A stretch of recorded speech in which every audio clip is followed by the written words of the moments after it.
여러분 반갑습니다. 오늘도 루이스 벌크부 조직신학 함께 공부하게 되어서 감사드립니다. 함께 주기도문으로 신앙 기도하시고 오늘 공부를 시작하도록 하겠습니다. 하늘에 계신 우리 아버지여, 이름이 거룩히 여김을 받으시오며 나라 임하옵시며 뜻이 하늘에서 이룬 것 같이 땅에서도 이루어지이다. 오늘날 우리에게 일용할 양식을 주옵시고 우리가 우리에게 죄 지은 자를 사하여 준 것 같이 우리의 죄를 사하여 주옵시고 우리를 시험에 들지 말게 하옵시고 다만 악에서 구하옵소서. 백의 나라와 권세 영광이 아버지께 영원히 있사옵나이다. 아멘. 이번 시간에는 지난 시간에 다루었던 그러한 내용들을 계속 이어서 이 신앙의 요소와 관련된 내용들 지난 시간에 배웠는데 지적인 요소 그리고 감정적 요소와 의지적 요소가 있다라는 그런 부분들을 배웠습니다. 이번 시간에는 신앙의 대상에, 그렇다면 신앙의 대상은 무엇인가 하는 그런 부분들부터 시작하도록 하겠습니다. 진정한 구원적 신앙의 대상이 무엇이냐라는 그러한 질문에 대답하기 위해서 이 신앙을 일반적인 의미와 특별한 의미로 구분해서 언급할 필요가 있다라고 이야기하고 계십니다. 일반적 신앙이라는 것은 이는 좀 더 일반적인 의미에서의 구원적 신앙을 의미하는 것이다라는 것이죠. 그 대상은 하나님의 말씀에 포함된 신적인 계시 전체라는 것입니다. 성경이 명백하게 가르치는 것 혹은 성경에서 정당하게 추론될 수 있는 모든 것은 이러한 일반적 의미에서의 신앙의 대상에 속한다라는 것이죠. 로마 교회에 의하면 가르치는 교회가 하나님의 계시의 일부라고 선언하는 것은 무엇이든지 그 구성원들이 믿어야 할 것들이라는 것입니다. 이는 소위 사도적 전승을 포함하는데 가르치는 교회는 새로운 신앙의 조항들을 만들 수 있는 권리를 주장하진 않지만 성경이 가르치고 전승에 의해 그리스도와 그의 사도들의 가르침에 속하는 것이 무엇인지를 권위적으로 결정할 수 있는 권리를 주장하는 것이죠. 그리고 여기에는 많은 재량이 부여된다라는 것입니다. 두 번째는 특별한 신앙이 되겠습니다. 이는 좀 더 제한적인 의미에서의 구원적인 신앙인데 하나님의 말씀으로서 성경에 대한 진정한 신앙이 절대적으로 필요하지만 이것은 의롭다 하며 따라서 직접적으로 구원하는 신앙의 특별 행위라고는 볼 수 없다라는 것입니다. 이는 좀 더 특별한 신앙으로 인도받아야 하며 또 사실상 이 신앙으로 인도한다라는 것이죠. 성경에서는 그리스도와 그의 사역에 대한 확실한 교리들과 그리스도 안에서 죄인에게 주어진 약속들이 있는데 이것들은 죄인이 마땅히 받아들여야 하는 것으로서 그를 그리스도에 대한 신뢰로 인도한다라는 것입니다.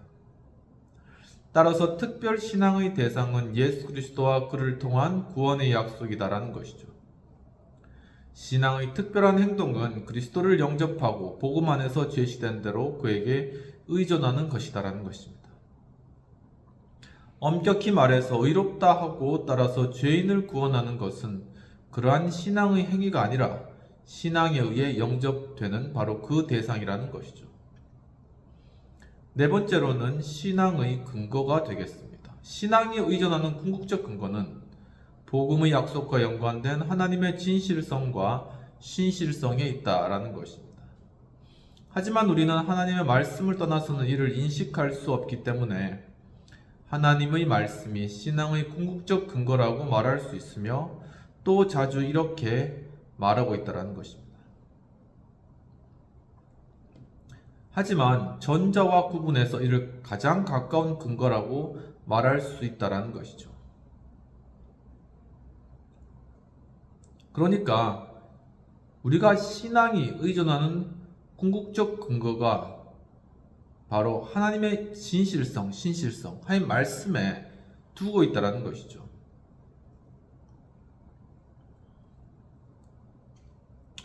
그래서 우리가 성경에 나타난 계시를 하나님의 말씀 자체라고 인정하는 것은 결국 성령의 증언에 의해서라는 것입니다. 이 성령께서 하나님 말씀이 우리 신앙의 근거가 된다라는 것을 우리 마음 가운데 깨우쳐 주신다라는 것입니다.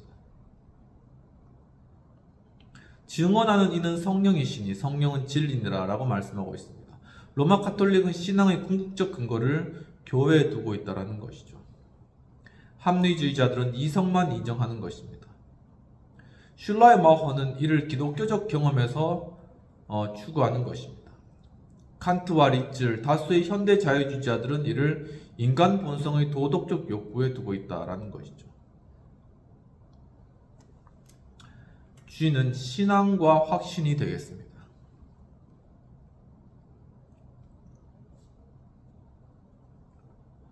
여기서 확신은 신앙의 본질에 속하는가 아니면 신앙에 포함되지 않은 부차적인 것인가 하는 것인데 매우 중요한 질문이 제기된다는 것이죠.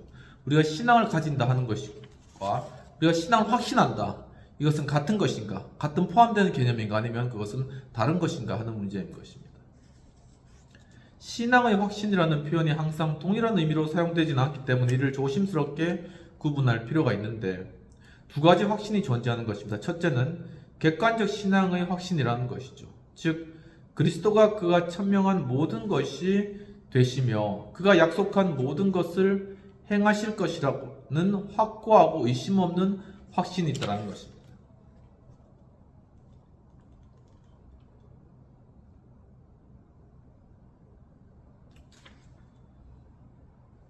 즉 그리스도께서 하신 말씀의 객관성인 것이죠. 그것이 반드시 그렇게 이루어질 것이라는 것에 대한 확신이라는 것입니다.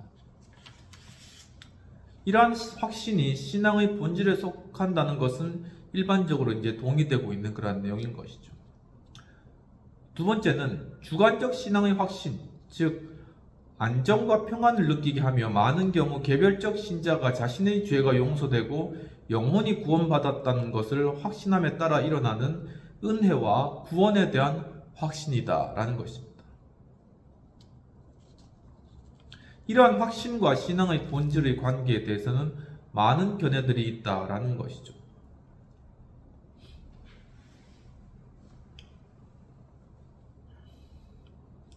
첫 번째, 로마 교회는 개인적 확신이 신앙의 본질에 속할 뿐만 아니라 반성된 행동 혹은 신앙의 열매라는 사실을 부인한다는 것입니다. 로마 교회는 신자에게 특별 계시에 의해 확신이 주어지는 특별한 경우를 제외하고는 신자는 절대 자기의 구원을 확신할 수 없다라고 가르치는 것이죠. 스스로 내가 구원받았다 이렇게 확신할 수가 없다는 것이죠. 왜냐? 교회가 그 사람이 구원받았다는 걸 결정하는 것이기 때문에 스스로가 자신의 확신을 가질 수 없다 이렇게 전제가 되는 것입니다. 이는 반펠라기우스주의와 로마 교회의 신앙 고백적 체계의 소산이라는 것입니다. 로마 교회의 반펠라기우스주의적 입장을 지지한 초기 알미니우스주의자들은 매우 유사한 견해를 가지고 있다는 것이죠. 그런데 이들의 견해는 도르트 회의에서 정제되었다라고 이야기하고 있습니다. 두 번째, 종교개혁자들은 로마 교회의 불합리하고 유해한 입장을 반대한다는 것입니다. 종교개혁자들은 로마 교회에 대한 항거에 있어서 때때로 확신을 신앙의 가장 중요한 요소로 편협하게 강조하게 됐다는 것입니다. 스스로 확신을 가질 수 있다 이렇게 본 것이죠.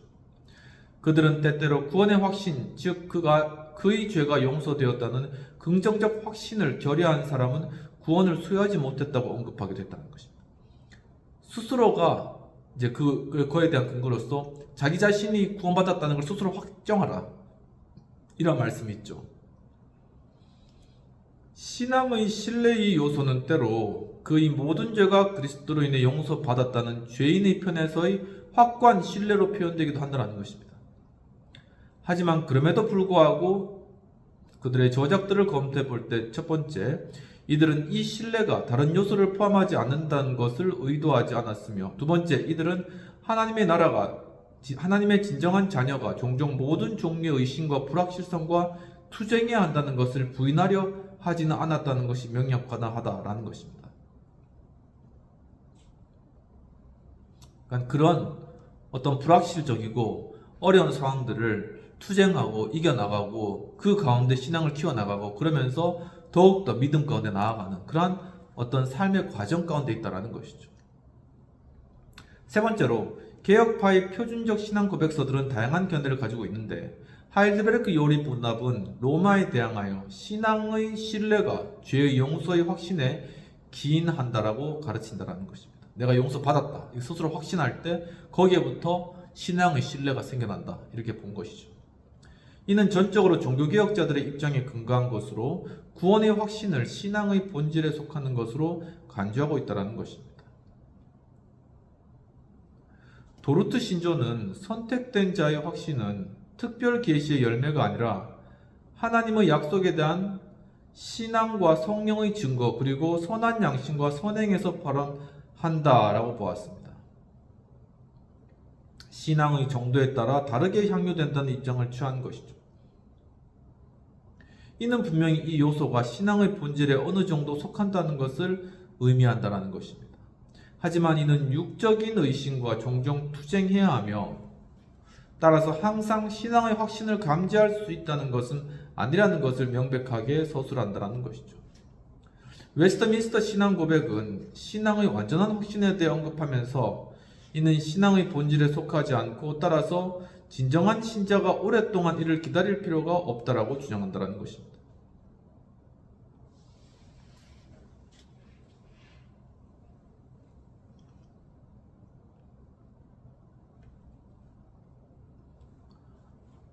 이것은 일부 장로교 신학자들로 하여금 개인적 확신이 신앙의 본질에 속한다는 것을 부인하는 계기를 제공했다 라면서 하지만 이 고백서는 이렇게 말하고 있지 않으며 이를 가르치려고 의도한 것이 아니라는 충분한 이유가 존재한다는 것이죠. 스코틀랜드의 메로우파는 분명히 이 입장에 대해 다른 해석을 하고 있다라고 이야기하고 있습니다.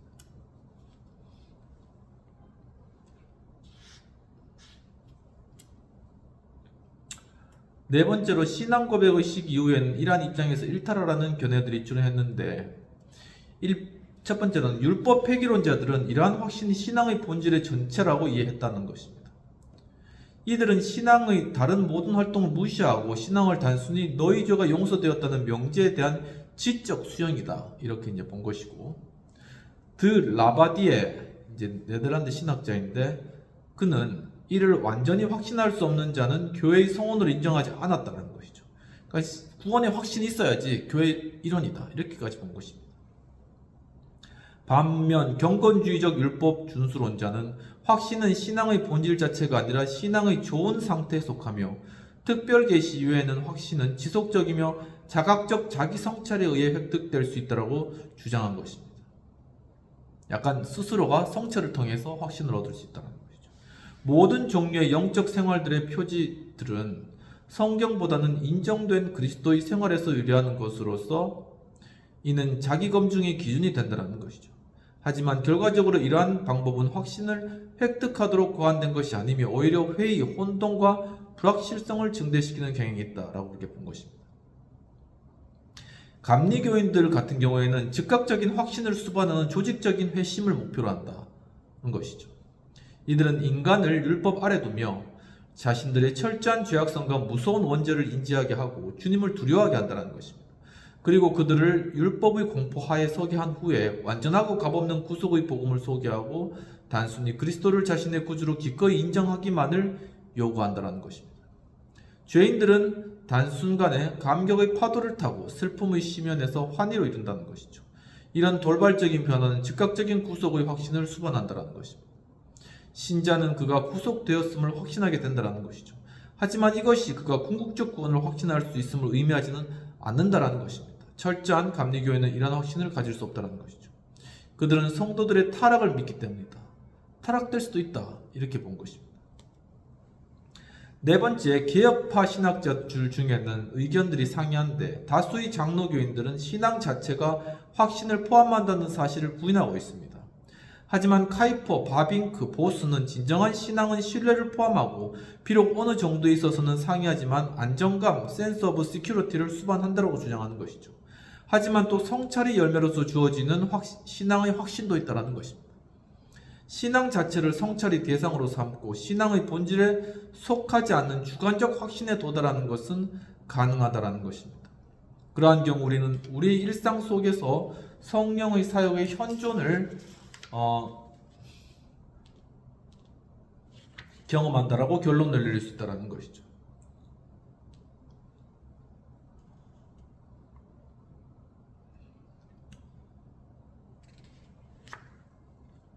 그렇다면 H로 넘어가서 그러면 로마 교회의 신앙 개념은 뭔가라는 것을 짧게 살펴보도록 하겠습니다.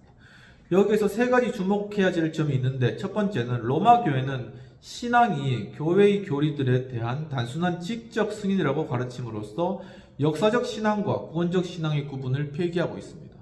신앙은 세례시 주어지는 칭의의 7개의 예비 과정 중에 하나이며 따라서 칭의에 선행되는 것이라는 것이죠. 하지만 순전히 지적 활동으로서의 신앙은 구원으로 인도할 수가 없다라는 것입니다. 진정한 성경적 신앙을 가진 자도 이를 상실할 가능성이 있는데, 또한 로마 교회는 구체화의 원리를 신앙에도 적용시키고 있다는 것입니다.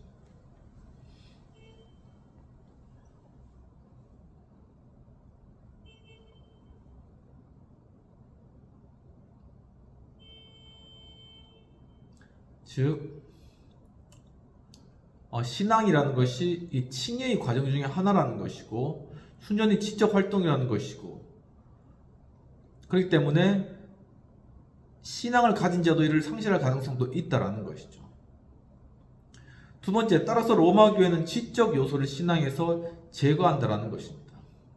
실제로 그 내용을 알지 못해도 교회가 가르치는 것을 믿기만 하면 진정한 신자로 간주될 수 있다라는 것이죠. 이러한 신앙은 지식을 포함하는 명시적 신앙과 구분하여 맹목적 신앙이라고 명명되는 것이죠. 그러니까 교회를 따르면 신앙을 얻는다. 이렇게 이 가르치는 교회가 받아 가르치는 것을 믿는 것만으로도 충분하다는 가르침으로써 로마 교회는 성직권주의의 원리를 적용한다는 거예요. 결국 교회가 인정하는 사람이 구원을 받는다라는 것이죠. 로마 교회 신앙론을 특징짓는 또 다른 구분인 죄송합니다. 즉 무지 신앙과 불어넣어진 신앙이라는 것입니다. 전자는 무지의 신앙은 교회의 교리에 대한 단순한 동의에 불과한 반면, 후자는 형성적인 원리인 사랑을 포함하고 사랑 안에서 완성되는 신앙이다. 또 이렇게 보았다는 것입니다. 이는 실제로 의롭게 하는 신앙이다라는 것입니다. 깊은 연구를 위한 질문을 잠깐 살펴보면, 초대교회의 신앙과는 무엇인가? 아우구스티누스의 견해는 초대 교부들의 견해와 상이한가? 무지의 신앙과 불어넣어진 신앙을 구분하는 이유는 무엇인가?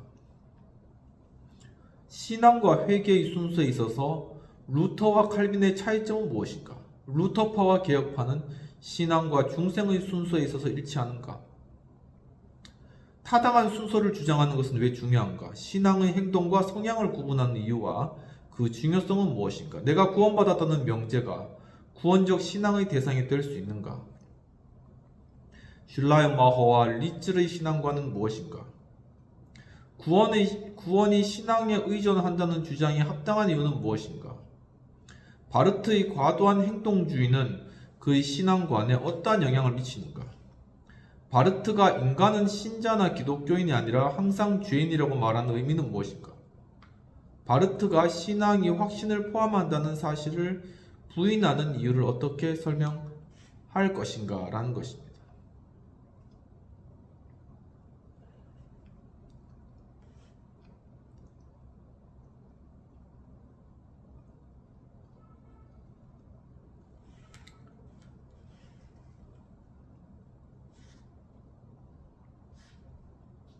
그러면 이까지 신앙에 대한 내용들을 살펴보았고, 이제 칭의에 관한 내용들을 살펴보도록 하겠습니다. 첫 번째, A. 칭의에 대한 성경의 용어들과 그 의미가 되겠습니다. 첫 번째, 구약 성경입니다. 의롭다고 하고 justify죠. 의 구약 성경적 용법은 히치디크로서 대부분의 경우 어떤 사람이 지위가 율법의 요구와 일치한다고 법적으로 선언한다라는 그런 의미로 사용된다고 합니다. PL형 치데크도 통상적으로 동일한 의미를 가지고 있는데 따라서 이 단어들의 의미는 법정적이며 법적인 것이죠. 법적으로 의롭게 되었다. 이렇게 선언하는 것입니다. 로마 가톨릭 학자들이나 에든버러의 존 영과 호레이스 부시넬 같은 속죄론의 도덕 감화설의 대변자들이나 유니테리안 교인들, 현대 자유주의 신학자들이 의롭다고 하다라는 용어가 지니고 있는 법적인 의미를 부인하고 의롭게 만든다라는 도덕적 의미로 이해했기 때문에 칭의가 법적인 의미를 지니고 있다고 주장할 수 있는 몇 가지 사항들에 주목하는 것이 중요하다는 것이죠. 그러니까 이것을 하나의 칭의를 도덕적인 의미로 의롭게 되어지는 것, 이렇게 인식되는 그런 신학적 경향들이 많이 있었다라는 것입니다. 이것이 이 단어의 본래적 의미라는 것을 추론하는 근거로는 즉 법적인 의미를 가지고 있다는 것. 첫 번째, 대조적으로 사용된 단어들, 예를 들면 정죄와 같은 것. 두 번째, 이 단어와 결합되고 종종 판결의 과정을 내포하고 있는 상관적 단어들.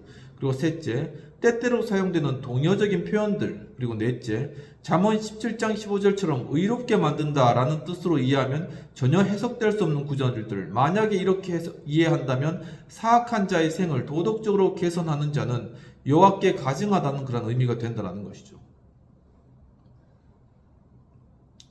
등을 들 수가 있다. 하지만 이 단어가 의롭다고 선언한다는 것 이상의 의미를 가지고 있는 두 구절이 있다는 것입니다. 하지만 이 경우에도 선하게 혹은 거룩하게 하다라는 의미가 아니라 인간의 의롭다고 간주될 수 있도록 지위를 바꾼다라는 의미가 있다는 것이죠. 하나의 지위적이고 법적인 개념이라는 것입니다. 그러면 잠언 17장 15절을 한번 잠깐 살펴보도록 하겠습니다.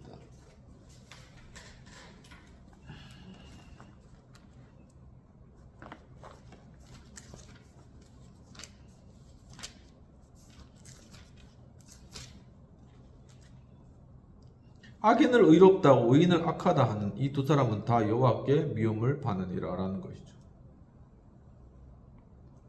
이게 칭의적인 개념이 아니라 그렇게 만든다라는 개념이 되면은 그 의미가 이상하게 된다는 것입니다. 그리고 이제 신약 성경으로 넘어와서 여기서 다음과 같은 단어들을 볼 수 있는데 동사 디카이오라는 그러한 동사입니다. 이 동사는 일반적으로 어떤 사람을 의롭다고 선언하다라는 의미인데 종종 이 단어는 그 사람이 도덕이 율법과 일치한다는 개인적 선언을 나타내기도 한다는 것입니다. 바울 서신에서는 이 단어의 구원론적 의미가 전면에 부각되고 있는데 이는 생명의 조건으로서 율법의 요구가 완전히 충족되었다고 법적으로 선언한다는 의미를 지니고 있는 것이죠. 그리고 히치디크처럼 이 단어가 법적인 의미를 가진다는 근거로는 A. 많은 경우 다른 의미로는 해석될 수가 없는 것이고 B. 이 단어가 정죄와 대립적으로 사용되고 있으며 C. 이와 동의어 혹은 서로 호환될 수 있는 용어들은 법적인 의미를 가진다는 것이죠. D. 이러한 의미를 지니지 않는다면 칭의와 성화의 구분이 존재할 수 없다는 사실을 들 수 있다는 것이죠. 아무튼 여하튼 칭의는 법적인 개념이고 법적으로 의롭다라고 선언된 그러한 의미가 있다는 것입니다.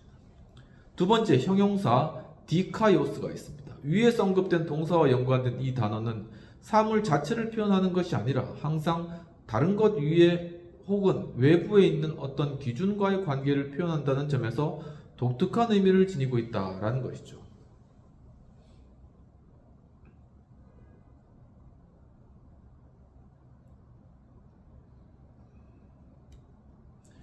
이러한 점에서 이 단어는 아가토스와 구분된다는 것입니다. 예를 들면 고전 헬라어에서 디카이오스는 마차, 말 혹은 다른 것에 적용되어 그것이 의도된 용도에 부합된다는 것을 나타내는 단어였다는 것입니다. 아가토스는 사물 자체가 이상에 부응한다는 개념을 표현하는 것이죠. 성경에서는 하나님의 심판대 앞에서 율법에 대한 관계가 정당하거나 그의 삶이 하나님과의 법적인 관계가 요구하는 수준이 될 때 그 사람을 디카이오스 하다라고 그렇게 부른다는 것입니다. 법적인 그러한 수준에 적합하다, 법적인 요건에 맞추어졌다는 것이죠. 이는 그가 선하다라는 개념도 포함할 수 있지만 이는 특정한 관점, 즉 하나님과의 법적인 관계에서만 그러하다는 것입니다. 세 번째, 명사 디카이오스가 되겠습니다. 이것이 말 그대로 칭의인데 이는 성경에서 두 구절만 나옵니다. 로마서 4장 25절과 5절 18절 한번 찾아볼까요? 디카이오스 로마서 4장 25절. 예수는 우리가 범죄한 것 때문에 내어짐이 되고 또한 우리를 의롭다 하시기 위하여 살아나셨느니라 하는 그런 개념과 5장 18절에 그런즉 한 범죄로 많은 사람이 정죄에 이른 것 같이 한 의로운 행위로 말미암아 많은 사람이 의롭다 하심을 받아 생명에 이르렀느니라 라는 것이죠.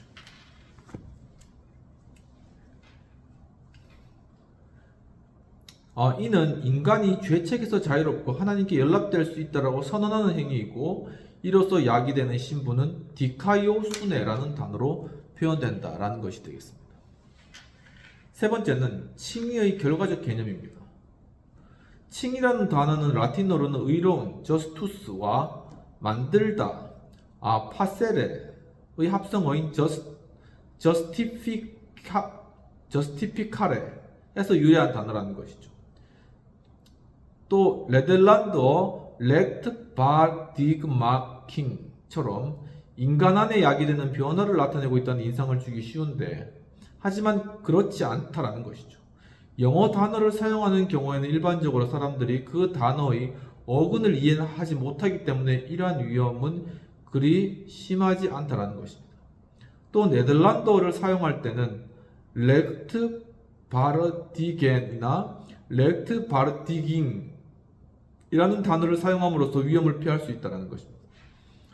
성경적 의미에서 의롭다고 하다라는 단어는 법적인 선언에 의한 객관적 관계, 의의 신분을 야기하는 것이다 라는 것이죠. 이는 두 가지 방식. 첫 번째는 어떤 사람의 실제적인 주관적 상태를 고려함으로써 의인을 의롭다고 하는 경우, 두 번째, 다른 사람의 의를 그 사람에게 전가함으로써 즉 그가 내적으로 의롭지 못하지만 그를 의롭다고 간주함으로써 행해질 수 있다는 거죠. 두 가지. 의인을 의롭다 한다. 두 번째는 의롭지 못하지만 다른 사람의 의를 전가해서 그를 의롭다 한다는 것이죠. 후자가 신약 성경에서 통상적인 칭의의 의미라는 거죠. 그러니까 예수 그리스도의 의가 전가되어서 바로 성도들의 어떤 의로 나타나게 된다라는 것이 되겠습니다. 이까지 하고 B로 넘어가서 칭의론의 역사, 칭의의 본질, 그리고 칭의의 어떤 요소들과 같은 구체적인 어떤 조직신학적 개념들, 그리고 칭의가 일어나는 영역, 칭의의 시기, 그리고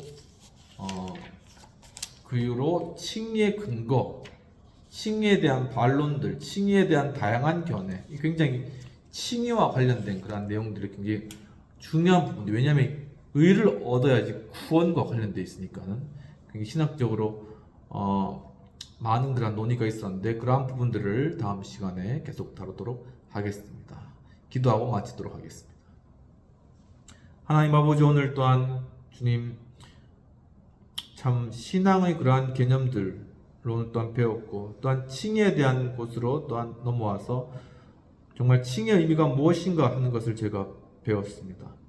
이 칭의가 의롭게 만들다라는 그러한 것으로 또한 주장하는 그러한 신학자들도 있지만, 오늘 루이스 벌커프가 주장한 바와 같이 칭의가 객관적이고 법적인 개념이며 율법에 적합하다라는 것이고, 혹은 바로 율법에 적합한 그러한 의를 덧입는 그러한 것이고 칭의임을 또한 보게 해주신 주님 감사합니다.